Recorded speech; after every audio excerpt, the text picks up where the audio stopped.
السلام عليكم ورحمة الله وبركاته. إن الحمد لله والصلاة والسلام على رسول الله أما بعد فأعوذ بالله من الشيطان الرجيم. ربي أوزعني أن أشكر نعمتك التي أنعمت علي وعلى والدي وأن أعمل صالحا ترضاه وأصلح لي في ذريتي إني تبت إليك وإني من المسلمين. وقال الله عز وجل ربنا هب لنا من أزواجنا وذرياتنا قرة أعين واجعلنا للمتقين إماما. আলহামদুলিল্লাহ, প্রথমে আমি আল্লাহ রব্বুল আলমিনের কাছে কৃতজ্ঞতা আদায় করছি, শুকরিয়া জানাই। আল্লাহ রব্বুল আলমিন আমাকে একটি চমৎকার আয়োজনে আসার তৌফিক দান করেছেন, যেখানে আমার সামনে আছেন যাদের কাছে ভবিষ্যৎ উম্মাহ আল্লাহ তাআলার পক্ষ থেকে দায়িত্ব দেওয়া হয়েছে, যাদেরকে আমাদের মায়েরা আছেন, আমাদের বোনেরা আছেন এবং সামনে আমাদের কিছু ভাইরাও আছেন। আর আমি এটা জানি যে স্পেশালি আজকের এই আয়োজনটা আমাদের মা বোনদের জন্য। আর এই আয়োজনটি যারা করেছেন আমি তাদেরকে ধন্যবাদ জানাই, আয়োজকবৃন্দকে। আর বিশেষভাবে ধন্যবাদ জানাচ্ছি জনাব আহমেদ রফিক সাহেবকে, যিনি আমাকে আমন্ত্রণ জানিয়েছেন, আমাকে সম্মানিত করেছেন। জাযাকুমুল্লাহু খায়র। সালাত এবং সালাম পেশ করছি সর্বকালের সর্বশ্রেষ্ঠ মহামানব মুহাম্মদুর রাসূল সাল্লাল্লাহু আলাইহি ওয়াসাল্লামের প্রতি। আল্লাহুম্মা সাল্লি আলাইহি আল্লাহুম্মা বারিক আলাইহি। আজকের এই চমৎকার আয়োজনে আমার যে সাবজেক্টটা দেওয়া হয়েছিল সেটা হলো যে সচেতন উম্মাহ গঠনে মায়েদের ভূমিকা বা সন্তানদেরকে উম্মার ক্ষেত্রে সচেতন করার ক্ষেত্রে মাদের ভূমিকাটা কী থাকবে। অসাধারণ একটা ব্যাপার, কারণ এমন একটা সাবজেক্ট বা এমন একটা বিষয় তারা চুজ করেছেন, বা আজকের পুরো সারাদিনের যে সকল বিষয়গুলো আছে আমি অভিভূত যে এই সকল বিষয়গুলো আমাদের মাঝে খুব একটা আলোচিত হয় না, এবং আমরা আসলে এগুলো নিয়ে এখন চিন্তা করার সময় পাই না। আমরা এমন একটা দুনিয়ার পেছনে এখন ছুটে চলেছি, আমরা এগুলো সব কিছু ভুলে গেছি। আমাদের মায়েরা, আমাদের বাবারা আমাদেরকে যেভাবে লালন পালন করেছেন, কিন্তু বর্তমান প্রজন্মের কথা যদি আমরা বলি, এমন একটা প্রজন্ম গড়ে উঠছে এবং তাদের নেপথ্যে যারা আছেন, অর্থাৎ মা বাবার কথা বলছি, আমাদের কথা বলছি, যে আমাদেরও এত ব্যস্ততা বেড়ে গেছে যে আমরা আমাদের সন্তানকে কিভাবে লালন পালন করছি, কোন চিন্তা কোন চেতনায় তাকে লালন পালন করছি, এটা আসলে আমরা ভুলে গেছি। আমরা যদি ইতিহাস দেখি তাহলে দেখব যে রাসূল সাল্লাল্লাহু আলাইহি ওয়াসাল্লাম যখন নবুয়ত প্রাপ্ত হলেন, এরপর তিনি যখন তাওহীদের আহ্বান জানালেন, তিনি যখন মানুষদেরকে আল্লাহর পথে আহ্বান করলেন এবং আলাদা একটা জাতি সত্তা, একটা রাষ্ট্র এবং গোটা পৃথিবীতে যখন এই রাষ্ট্রের আলো, ইসলামের আলো ছড়িয়ে পড়ল, তখন প্রত্যেকটা মানুষের মধ্যে একটা চেতনা কাজ করেছে। সেটা হলো, আমরা এক ধরনের খেলা দেখি, যে খেলাটার নামটা আমি ভুলে গেছি, যে হাতে একটা লাঠি থাকে একজনের, সে দৌড়তে থাকে, দৌড়তে গিয়ে আরেক জায়গায় থেমে যায়, থেমে আবার লাঠিটা আরেকজনের কাছে দেয়, তো সে আবার সেই লাঠিটা নিয়ে আবার দৌড়তে থাকে। এইভাবে এই খেলাটা হয়ে থাকে। আমরা আজকে যারা এই প্রজন্ম আছি, যারা পৃথিবীতে এখন বসবাস করছি, আমাদের পরবর্তী প্রজন্মের হাতে আমাদের দায়িত্বভার যে আমরা অর্পণ করব, সেটার জন্য যে তাদেরকে যেইভাবে আমাদেরকে যোগ্য গড়ে তোলা দরকার ছিল, আমরা আসলে সেই ভূমিকাটা কতটা পালন করছি। এই কথাই জন্য বলছি যে সেই সময় তো এটা ছিল না। সেই সময়ের প্রত্যেকটা মা, তিনি তার সন্তানকে নিয়ে চিন্তা করতেন যে আমার এই সন্তান হবে উম্মার শ্রেষ্ঠ সম্পদ, আমার এই সন্তান হবে পরবর্তী প্রজন্মের আলোকবর্তিকা, আমার এই সন্তানের হাতে এমনভাবে আমি দায়িত্ব দিয়ে দেব যাতে করে এই সন্তান পরবর্তীতে সে তার দায়িত্ব সুন্দরভাবে পালন করতে পারে, পৃথিবীকে আলোকিত করতে পারে, সে একজন ভালো মুসলিম হতে পারে। কিন্তু আজকে এই চেতনা আমাদের কাছ থেকে হারিয়ে গেছে, আমরা এটা মাথায় নিচ্ছি না। এবং অবাক করা ব্যাপার হলো, আমি এই বিষয় নিয়ে যখন ছোটোখাটো একটু পড়াশোনা করলাম, দেখলাম যে পৃথিবীতে এখন একটা জাতিই কেবল চেতনা ভিত্তিক সন্তান লালন পালন করেন, তারা হচ্ছে ইহুদি জাতি। এবং তাও তাদের সবাই না, একটা বিশেষ গোষ্ঠী যারা তাদের সন্তানকে সেই চিন্তায় লালন পালন করেন যে তারা ভাবেন যে আমার এই সন্তান পরবর্তীতে সে পৃথিবীর মাঝে সে কর্তৃত্ব প্রতিষ্ঠা করবে এবং সে শাসন করবে, এবং সেইভাবেই তারা তাদের সন্তানকে লালন পালন করেন। এবং এই লালন পালনের ক্ষেত্রে একজন মা তার সন্তান, অনাগত সন্তান পৃথিবীতে আসার আগ থেকেই সে যেইভাবে তার নিজের জীবনযাপনকে একটা নিয়মতান্ত্রিকতার মধ্যে নিয়ে আসেন, যেটা এই সময়ের এই সমাজে আমরা ভাবতেও পারি না। কিন্তু কথাটা ছিল উল্টো। কথাটা ছিল আজকে আমাদের মুসলিম উম্মার যারা মায়েরা আছেন, যারা বাবারা আছেন, আমাদের কথা ছিল যে আমরা পৃথিবীতে আমাদের যে অনাগত ভবিষ্যৎ আসবে, যে সন্তান আসবে, যে আমাদেরকে পৃথিবীকে আলোকিত করবে, কিন্তু আমি কিভাবে তাকে গড়ে তুলব।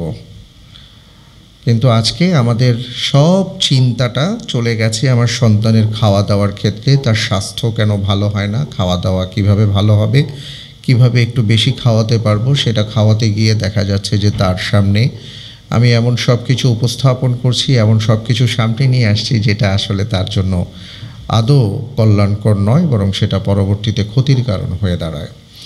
তো যাই হোক, আমি এই কারণে আমি আমার নিজেকে নসিহা করছি এবং আমি চেষ্টা করছি আমরা আমার ফ্যামিলির মধ্যে আমাদের সন্তানদের ক্ষেত্রে কিছু প্র্যাকটিস করার, এবং সেই বাস্তবতার নিরিখেই আমি কোরআন এবং সুন্নাহর আলোকে আজকে যেহেতু আমার মায়েরা সামনে আছেন, বোনেরা সামনে আছেন, সেই আলোকে আমি কিছু কথা বলতে চাই যে আসলে আমাদের যদি একটা চেতনা না থাকে যে আমি কেন আমার সন্তানকে লালন পালন করছি, তাহলে আমরা ওই পথহারা পথিকের মতন অবস্থা হবে, কোনোদিন আমরা পথ খুঁজে পাবো না। পরিশেষে যেটা হবে যে আমাদের চোখের অশ্রু দিয়েই আমাদের দিন আমরা অতিবাহিত করব, আর বলবো যে আসলে ছেলেটা মানুষ হয়নি, মেয়েটা মানুষ হয়নি। কিন্তু এটা হবার কথা নয়। আমি যদি একজন সচেতন মা হই, বাবা হই, তাহলে এখন থেকেই আমার ডিসাইড করতে হবে যে আমি আমার সন্তানকে কিভাবে লালন পালন করব, এবং আমার সন্তান কিভাবে ভবিষ্যতে যখন তার হাতে দায়িত্ব আসবে, সে দায়িত্বটা কোনভাবে সে ব্যয় করবে, পালন করবে, কোন চেতনা চিন্তায় সে পালন করবে। এখন থেকেই তার ভেতরে আমাদের এই বিষয়গুলো ধীরে ধীরে প্রবেশ করানো দরকার। কোরআন এবং সুন্নাহর আলোকে যদি বলি যে এই সকল ক্ষেত্রে একজন সন্তানকে সচেতন, আদর্শ সন্তান, উম্মাহ সচেতন সন্তান, চেতনা দীপ্ত সন্তান যদি আমাদের করতে হয়, তাহলে কোরআন এবং সুন্নাহ আমাদেরকে যে দিক নির্দেশনা দিচ্ছে সেটা হলো যে বেশ আগে থেকেই আমরা জানি যে ইসলাম অর্থাৎ কোরআন এবং সুন্নাহর বিষয়গুলো যদি আমরা দেখি, টোটাল একটা প্ল্যান ওয়াইজ ব্যাপার। এটা ধর তক্তা মার পেরেকের মতন অবস্থা না। আমাদের অবস্থাটা হলো যে যখনই আমাদের সমস্যা তখনই আমরা দৌড় দিই, কিন্তু ইসলাম এই সমস্যা যেখানে হতে পারে তার অনেক আগ থেকেই সে রাস্তাগুলোকে চিহ্নিত করে দিয়েছে, রুটগুলোকে চিনিয়ে দিয়েছে, এবং কোন পথে চলবো আর কোন পথে চলবো না, কোন পথে চললে কি হতে পারে, যেগুলো আজকের পৃথিবীতে আমরা দেখি যে অনেকে অনেক ধরনের প্রোগ্রাম আমাদের সামনে উপস্থাপন করেন, ভবিষ্যৎ প্রোগ্রাম আমাদের সামনে যখন তারা প্রেজেন্টেশন করেন, তারা অনেক দূর পর্যন্ত দেখান আমাদেরকে, কিন্তু এটা তাদের আবিষ্কার নয়, বরং এটা কোরআন সুন্নাহ থেকে আমরা পাচ্ছি, যেটা কোরআনে আল্লাহ তাআলা আমাদেরকে বারবার বলে দিয়েছেন যে তুমি যদি অদূর ভবিষ্যতে তুমি চলে গেছো, কিন্তু তুমি পৃথিবীতে বেঁচে থাকতে চাও, তুমি মনে করতে চাও যে তোমার কথা মানুষ স্মরণ করবে, বা তুমি যদি ভালো মনে করো যে তুমি একটা বৃক্ষরোপণ করতে চাও, তার ফল তুমি ভোগ করতে চাও, তাহলে তোমাকে কি কি করতে হবে কোরআন সুন্নাহ কিন্তু বলে দিয়েছে। যে কারণে আমরা দেখি যে ইব্রাহিম আলাইহিস সালাতু ওয়াস সালাম চলে গেছেন 4000 বছর আগে, কিন্তু 4000 বছর পরে রাসূল সাল্লাল্লাহু আলাইহি ওয়াসাল্লাম বলেছেন যে আমি আমার পূর্বপুরুষ ইব্রাহিম আলাইহিস সালাতু ওয়াস সালামের দোয়ার ফসল। অর্থাৎ তিনি কতটা সচেতন সচেতন ছিলেন তার পরিবারের ব্যাপারে, উম্মার ব্যাপারে, যিনি 4000 বছর আগে দোয়া করে গেছেন, রব্বানা ওয়াবআথ ফীহিম রাসূলাম মিনহুম ইয়াতলু আলাইহিম আয়াতিক ওয়া ইউযাক্কিহিম ওয়া ইউআল্লিমুহুমুল কিতাবা ওয়াল হিকমা। এই যে সচেতনতার কথা, যে একজন মানুষ কতটা সচেতন হলে তিনি এমনভাবে দোয়া করেছেন যেই দোয়ার ফসল 4000 বছর পরেও ফলেছে। আর আমরা আজকে আমাদের চিন্তার প্রসারতা, আমরা আমাদের সর্বোচ্চ নাতি পর্যন্ত যেতে পারি, তারপরে আর যেতে পারি না। আবার যারা নাতি হিসাবে আজকে আছে, অনেকে তারা তাদের দাদা নানার নাম বলতে পারে না, আর এর পরের যারা আছেন অর্থাৎ পূর্বপুরুষ, এদের কথা তো তারা বলতেই পারে না। অর্থাৎ আমাদের সাথে কারোর সাথে কোনো সম্পর্ক নাই, সমন্বয় নাই। কিন্তু ইসলাম আমাদেরকে এই চিন্তা করতে শিখিয়ে দিয়েছে যে আমি যদি সচেতন হই, তাহলে আপনার আমার জন্য যেটা করণীয় সেটা হলো যে এমনভাবে সম্পদ রেখে যাওয়া, আপনি আমি চলে যাব কিন্তু সেই সম্পদ থেকে আমরা ফল ভোগ করতে থাকব। আল্লাহ সুবহানাহু ওয়া তাআলা যেমন বলেছেন, ইন্নামা আমওয়ালুকুম ওয়া আওলাদুকুম ফিতনা, যে সন্তান সম্পদ তোমাদের জন্য ফিতনা। আল মাল ওয়াল বানুনা জিনাতুল হায়াতিদ দুনিয়া ওয়াল বাকিয়াতু সালিহাতু খায়রুন ইনদা রাব্বিকা সাওয়াবান ওয়া খায়রুন আমালা। যে এই আমরা অনেকেই আছি যারা আমাদের এই সম্পদ, সন্তান, এটা নিয়ে দুনিয়াতে অনেক অহংকার করে থাকি। আল্লাহ তাআলা এর বাস্তবতা বলে দিয়েছেন। আবার এটাও বাস্তব যে এমন সন্তানও পৃথিবীতে থাকবেন যারা বলবেন, রব্বি আউজিআনি আন আশকুরা নি'মাতাকা আল্লাতী আন'আমতা আলাইয়া, হে আল্লাহ, হে আমার রব, হে আমার মালিক, আমাকে কৃতজ্ঞতা আদায় করার তৌফিক দান করুন, এবং আমি আপনার কৃতজ্ঞতা প্রকাশ করছি যে আপনি আমার উপর অনুগ্রহ করেছেন, আমার মা বাবার প্রতি আপনি অনুগ্রহ করেছেন। ওয়া আন আ'মালা সালিহান, আমাকে এমন ভালো কাজ করার তৌফিক দান করুন, তারদাহু, যার প্রতি আপনার সন্তুষ্টি আছে। ওয়া আসলিহ লি ফি যুররিয়াতি, এবং আপনি আমার পরিবারটাকে সঠিক করে দিন। ইন্নী তুবতু ইলাইক ওয়া ইন্নী মিনাল মুসলিমিন, আপনার কাছে আমি তওবা করছি, আমি মুসলিমদের অন্তর্ভুক্ত, আমি স্বীকৃতি দিচ্ছি। মূল ব্যাপারটা হলো সন্তান 2 ধরনের হয়, সম্পদ 2 ধরনের হয়, আপনার আমার জীবনও 2 ধরনের হয়। ডিসাইড করতে হবে যে আমরা কোন সন্তান চাই। যদি আমি আমার সন্তানকে সচেতন সন্তান করতে চাই, আমি যদি আমার সন্তানকে ফলদায়ক বৃক্ষ করতে চাই, কারণ আমরা দেখেছি যে বৃক্ষ আমরা যখন রোপণ করি অথবা কোথাও কোনো সম্পদ ক্রয় করি, সেটা আমরা এই নিয়তে করি যে আমরা ভোগ করব। কিন্তু আফসোসের ব্যাপার হলো আমাদের ভেতরে এতটা লোভ ঢুকে গেছে যে আমরা আসলে এত পরিমাণ সম্পদ অর্জন করার চেষ্টা করি, আমরা সেটা ভোগ করে যেতে পারি না, আমাদের পরবর্তী প্রজন্মরা ভোগ করে। কিন্তু আমরা যদি আমাদের সন্তানদেরকে সঠিকভাবে সম্পদ হিসাবে আমরা সেইভাবে তাকে গড়ে তুলতে পারি, তাহলে এটা হলো এমন বৃক্ষ, যেই বৃক্ষ থেকে আপনি বৃক্ষরোপণ করেছেন এবং সেই বৃক্ষ থেকে আপনি ফল পাচ্ছেন। আও ওয়ালাদুন সালিহুন ইয়াদউ লাহু, রাসূল সাল্লাল্লাহু আলাইহি সাল্লাম বলেছেন যে মৃত্যুর পরে তো সবই ছিন্ন বিচ্ছিন্ন হয়ে যায়, আমার কোনো কিছু কাজে আসবে না। কিন্তু যেই 4টা জিনিস, 3টা জিনিস, বিভিন্ন হাদিসে বিভিন্ন কথা এসছে, কিন্তু গুরুত্বপূর্ণ হলো যে কটা জিনিস আপনার আমার কবরে পৌঁছবে, তার মধ্যে একটা হলো ওয়ালাদুন সালিহুন ইয়াদউ লাহু। আপনি যদি নেক সন্তান, সৎ সন্তান রেখে যেতে পারি, তারা যখন দোয়া করেন সেই দোয়াটা আল্লাহ তাআলা আমার কাছে পৌঁছে দেবেন, সুবহানাল্লাহ। তাহলে আপনি বৃক্ষরোপণ করেছেন এবং তার ফল আপনিও ভোগ করছেন, আপনিই ভোগ করছেন।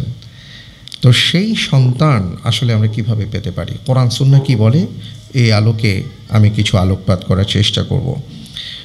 1 নম্বরে যেটা বলতে চাই সেটা হলো, আমরা যেটা অনেকে খেয়ালই করি না, অনেকেই আছেন হয়তো এখনও সংসার জীবন তারা শুরু করেননি, তাদের জীবনে এখনও যে বিয়ে শাদীর ব্যাপারটা আসেনি, আসবে অদূর ভবিষ্যতে, অথবা চলে এসছে, অনেকে সংসার করেছেন। কিন্তু ইসলাম যেটা শিক্ষা দিয়েছে সেটা হলো সবার আগে যেটা আমাদের করণীয় সেটা হলো আল্লাহর কাছে দোয়া করা। রব্বানা হাব লানা মিন আজওয়াজিনা ওয়া যুররিয়াতিনা কুররাতা আয়ুন ওয়াজআলনা লিল মুত্তাকিনা ইমামা। আপনি একটা সচেতন পরিবার চাচ্ছেন, উম্মাহ সচেতন পরিবার চাচ্ছেন, উম্মাহ সচেতন সন্তান চাচ্ছেন, অথচ আল্লাহর কাছে দোয়া করছেন না, এটা হবে না। আগে আল্লাহর কাছ থেকে আপনার পাশ করিয়ে নিতে হবে। তাই বেশি বেশি করে দোয়া করতে হবে, হে আমার মালিক, এমন পরিবার পরিজন, এমন সন্তান সন্ততি আপনি আমাদেরকে দান করুন যাদেরকে দেখলে আমাদের চোখ জুড়িয়ে যায়। সুবহানাল্লাহ। আল্লাহ সুবহানাহু ওয়া তাআলার শেখানো ভাষায় সেই দোয়া। আজকে আমাদের চাওয়া পাওয়াটা আর আল্লাহ তাআলার শেখানো দোয়াটার মধ্যে পার্থক্যটা দেখুন। আমরা অনেকে এটা নির্ণয় করতে পারি না।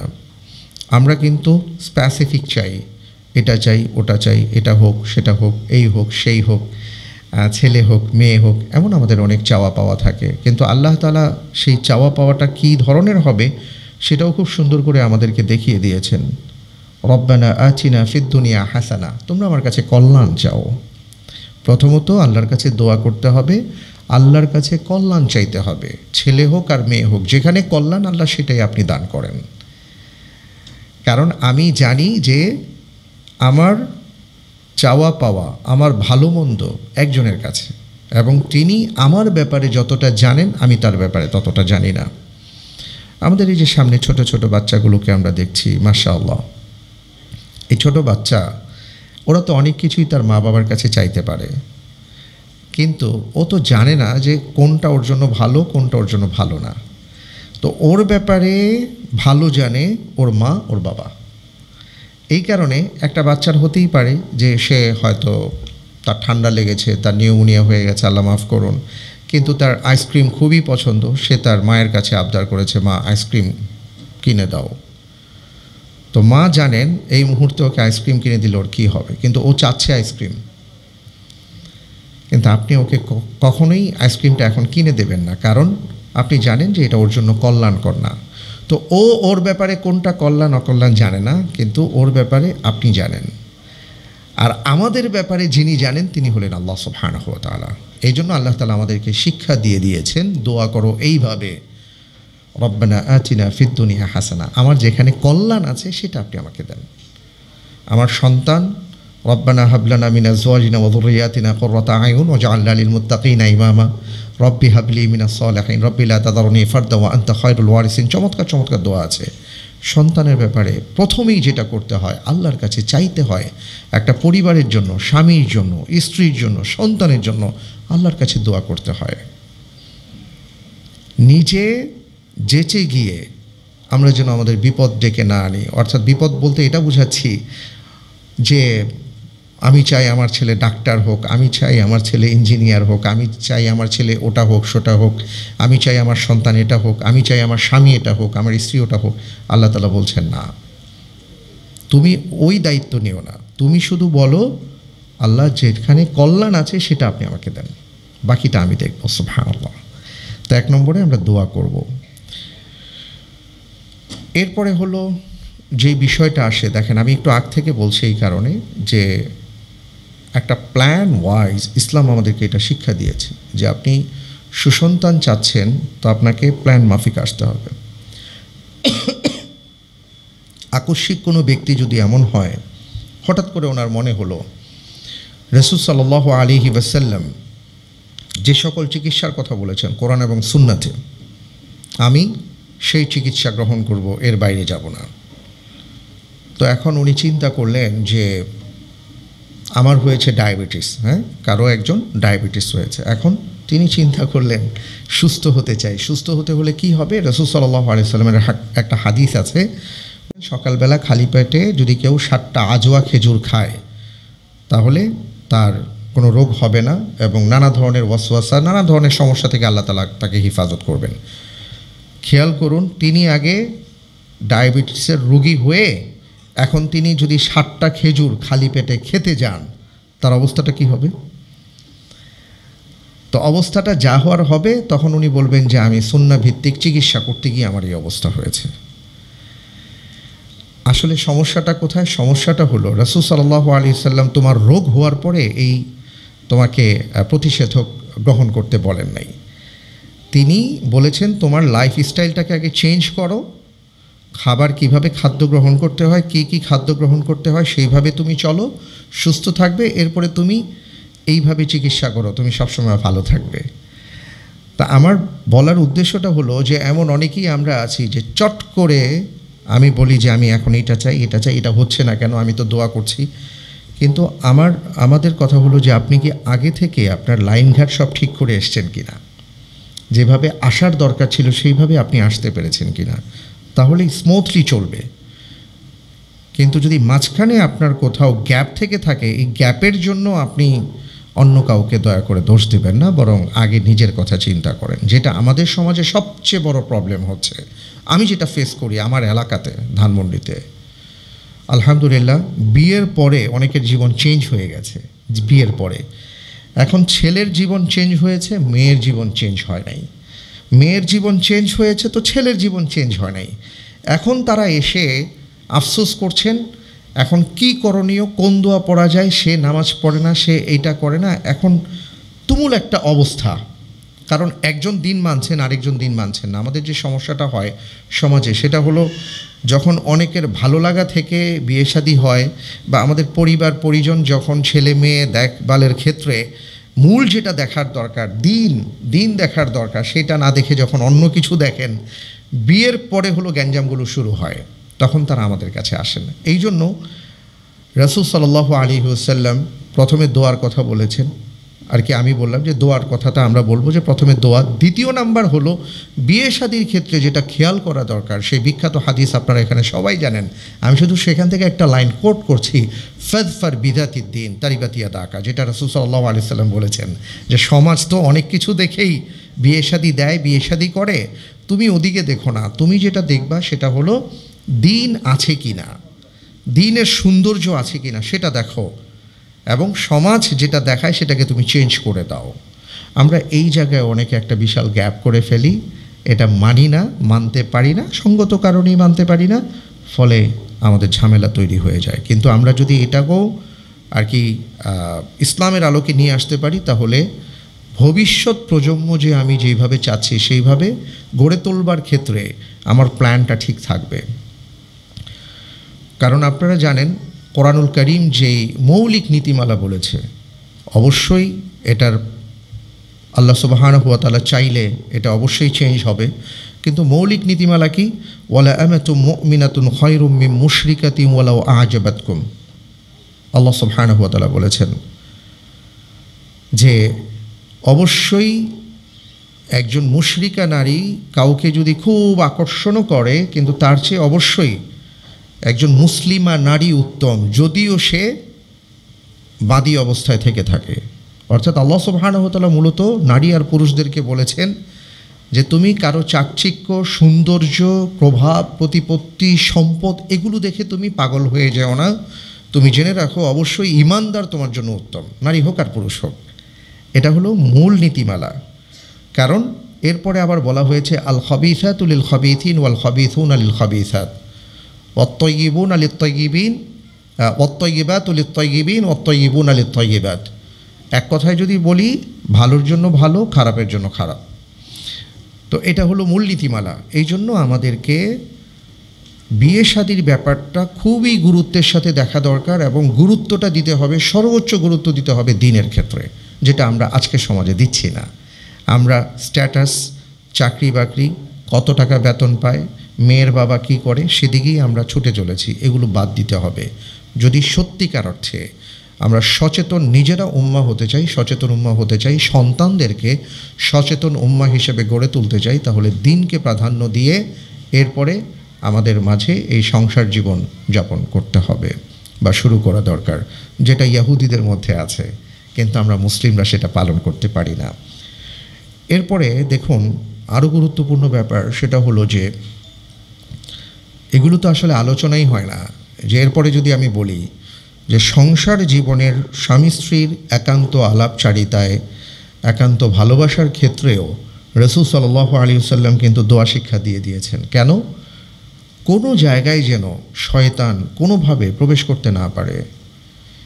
কারণ যে সম্পদ, বিয়ের পরে যে সম্পদের আশা সবাই করেন, যারা মা ডাক শুনতে চান, যারা বাবা ডাক শুনতে চান, তো এই ক্ষেত্রে স্বাভাবিকভাবেই আমাদের সবচেয়ে বড় শত্রু হলো শয়তান। সে কোনো সময় চায় না যে আমাদের এই সন্তান সুসন্তান হয়ে আসুক। তাই রাসূল সাল্লাল্লাহু আলাইহি ওয়াসাল্লাম সেই অবস্থাতে পর্যন্ত আমাদেরকে দোয়া শিক্ষা দিয়েছেন। আমরা হয়তো এটা কেউ জানিও না।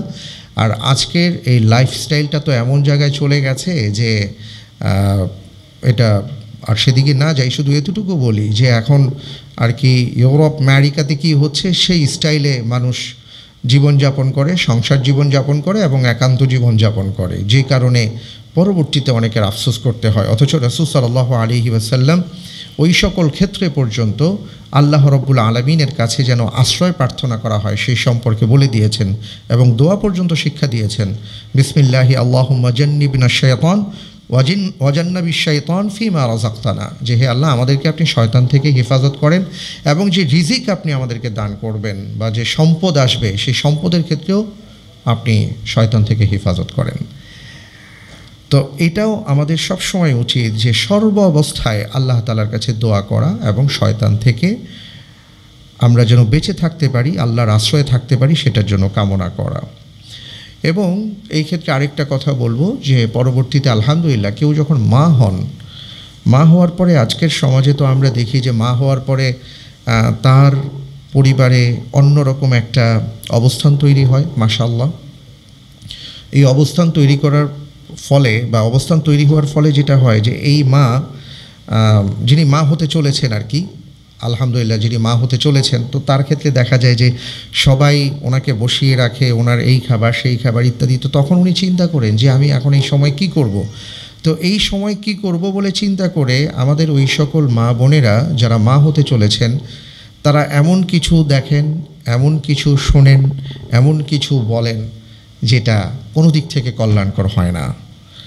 ওনারা ওনাদের সময়টাকে পাস করেন। এই সময় পাস করতে গিয়ে তারা যেটা দেখেন সেটা হারাম, যেটা শোনেন সেটা হারাম, যেটা বলেন সেটাও হারাম। আর এই সব কিছুর প্রভাব ওই সন্তানের মধ্যে পড়তে থাকে। এই জন্য রাসূল সাল্লাল্লাহু আলাইহি ওয়াসাল্লাম বলেছেন যে গর্ভাবস্থায় একজন মা যা করবে সব কল্যাণকর কাজ করবেন। আপনি যা বলবেন, যেমন আপনি যত বেশি পারেন তিলাওয়াত করেন, সালাত আদায় করেন, ভালো কথা বলেন, এগুলো সন্তানের প্রভাব তৈরি হয়। সেদিন একজন ডাক্তার সাহেব বলেছিলেন যে ভাই, পৃথিবীতে আমরা যখন আসি, মানুষ যখন আসে, আল্লাহ তাআলা সর্বপ্রথম তার যে অঙ্গটা তৈরি করেন সেটা হলো তার কান। এই জন্যই রাসূল সাল্লাল্লাহু আলাইহি ওয়াসাল্লাম ১৫০০ বছর আগে বলেছেন যে তুমি যা কিছু বলো ভালো বলো, এটা তোমার সন্তান শুনতে পায়। আর আজকে বিজ্ঞান বলছে, মেডিকেল সায়েন্স বলছে, বাচ্চার অঙ্গ প্রত্যঙ্গের সর্বপ্রথম হয় কান। আবার একজন মানুষ যখন ইন্তেকাল করেন, ইন্তেকালের সর্বশেষ যে অঙ্গটা ড্যামেজ হয় সবার শেষে সেটাও হলো কান। তো এই জন্য ইসলাম দিক নির্দেশনা দিয়েছে যে যদি তুমি আদর্শিক সন্তান চাও, ভালো সন্তান চাও, তাহলে তোমার জন্য করণীয় হলো যে সব সময় তোমার সন্তান যখন তোমার গর্ভে, তুমি যা বলো ভালো বলো, যা করো ভালো কিছু করো, মন্দ কিছু করো না, এটা তোমার সন্তানের মধ্যে প্রভাব পড়বে। আপনারা আব্দুল কাদের জিলানী রাহিমাহুল্লাহ সে ঐতিহাসিক ঘটনা জানেন যে উনি যখন ওনার ওস্তাদের কাছে ছিলেন, ওনার ওস্তাদ তিলাওয়াত করছেন এক আয়াত, উনি তার পরের আয়াত, এক আয়াত পরের আয়াত। কি করে সম্ভব? এটা কি করে হলো? তখন সেই ওস্তাদ জানতে পেরেছিলেন যে তার মা ছিলেন হাফেজা কোরআন, তার মা হাফেজা ছিলেন, নাম ছিল ফাতেমা, এবং তিনি সন্তান গর্ভে আসার পরে সব সময় তিলাওয়াত করতেন। তো আব্দুল কাদের জিলানী রাহিমাহুল্লাহ তিনি বলেন যে আমি কোথায় যেন এই তিলাওয়াতগুলো শুনেছি, এই জন্য ওস্তাদজি আপনি যখন বলেন তার পরের আয়াত আমার মুখ দিয়ে চলে আসছে, কারণ আমি কোথাও শুনেছি। তখন তিনি খোঁজ নিয়ে জানলেন যে এই যে বাচ্চাটা তিলাওয়াত করছে এর মূল সূত্রটা হলো মা, কারণ মা এত পরিমাণ তিলাওয়াত করেছেন, এই সন্তান গর্ভে থাকতে শুনতে শুনতে শুনতে শুনতে তার ভেতরে কোরআনের একটা বিশাল অংশ আল্লাহ তাআলা ঢেলে দিয়েছেন। সুবহানাল্লাহ। তো এই জন্য আমাদের মায়েদের এই চেষ্টাটা করা উচিত। এরপরে আমি যেটা বলতে চাই সেটা হলো যে গুরুত্বপূর্ণ ব্যাপার, আমি মাঝখানে কিছু বিষয় স্কিপ করার চেষ্টা করছি যেহেতু সময়ের একটা ব্যাপার আছে, যে আমরা আমাদের সন্তানদেরকে যা খাওয়াচ্ছি, যা পড়াচ্ছি সেটা হালাল তো? সেটা হালাল কি না? যদি সেটা হালাল না হয়, হারাম উপার্জন দিয়ে আপনি সন্তানকে মানুষ করতে পারবেন কি না যথেষ্ট সন্দেহ আছে। গাছ গোড়া কেটে দিয়ে উপরে পানি ঢাললে যেমন গাছ বাঁচানো যায় না, ঠিক এইভাবে হারাম খাদ্য খেয়ে সন্তানকে আপনি মানুষ করতে চান, এটাও এমন কঠিন একটা বিষয়। তো আমি বলবো যে এই ক্ষেত্রে যদি মায়েরা একটু সচেতন হন, ভাইদেরকে বলেন যে তোমার হারাম উপার্জন না, হালাল থেকে মোটা ভাত দাও, মোটা কাপড় দাও, ওখান থেকে যা আছে সেখান থেকে আমি সন্তানকে খাওয়াবো, এই সন্তান মানুষ হবে ইনশাআল্লাহ তাআলা। এটা ইসলামে খুব গুরুত্বপূর্ণ। এরপরে আমি যেটা বলতে চাই সেটা হলো যে খুব গুরুত্বপূর্ণ দিন শিক্ষা দেওয়ার ব্যাপারে। আমরা আজকে আমাদের সন্তানদেরকে আসলে দিন শিক্ষা দেওয়ার চিন্তাটা করি যখন সন্তান উচ্ছন্নে চলে যায়, তখন। এর আগে চিন্তা করি না। এর আগে তাকে আমরা সংস্কৃতি কর্মী বানাবো, গায়ক বানাবো, নায়ক বানাবো, এগুলো স্বপ্ন দেখে, কিন্তু দিনের শিক্ষাটা আর দেওয়া হয় না। ফলে যেটা হয়, যা হওয়ার তাই হয়। কিন্তু ইসলাম আমাদেরকে বলেছে যে আপনার সন্তান একজন ভালো মুসলিম হবে। আমি আবারও বলি, আপনি একটা বৃক্ষরোপণ করেছেন, আপনি ফল চাচ্ছেন, যদি ফল পেতে চান তাহলে এই সন্তানকে অবশ্যই অবশ্যই দিন শিক্ষা দিতে হবে। আপনারা জানেন যে দিন শিক্ষা দেওয়ার ব্যাপারে, দিনের উপর প্র্যাকটিসের ব্যাপারে রাসূল সাল্লাল্লাহু আলাইহি সাল্লাম সবসময় সন্তানকে শাসনের ব্যাপারে কঠোর বার্তা দিয়েছেন মা বাবাকে, যে না, ধমক দেওয়া যাবে না, এইভাবে শাসন করা যাবে না, প্রহার করা যাবে না। কিন্তু একটা জায়গায় আল্লাহ রাসূল সাল্লাল্লাহু আলাইহি সাল্লাম প্রহারের কথা বলেছেন, যে সালাতের ক্ষেত্রে বয়স 10 পেয়ে গেছে, তুমি সালাতের ব্যাপারে তাকে অবশ্যই চাপ প্রয়োগ সালাত আদায় করাবে। যদি সে অলসতা প্রকাশ করে, প্রয়োজনে তাকে প্রহার করো। অর্থাৎ দিন শেখানো আর দিন প্র্যাকটিসের ব্যাপারে আপনাকে সর্বোচ্চ চেষ্টাটা করতে হবে এখন থেকে। কারণ মায়ের সাথে বাবার সাথে ও মসজিদে যাবে, মায়ের সাথে বাবার সাথে সালাত আদায় করবে, এগুলো যখন শিখবে তখন কচি মনে এটা ওর ভেতরেও ধারণ করবে, এটা কখনো সে ভুলবে না। ও যদি ছোটোবেলায় দিন শিখতে পারে, এটা পরবর্তীতে সে ভুলবে না। কিন্তু আমরা অনেক সময় এই কাজগুলো করি না, এই জন্য পরবর্তীতে আমাদের আফসোস করতে হয়।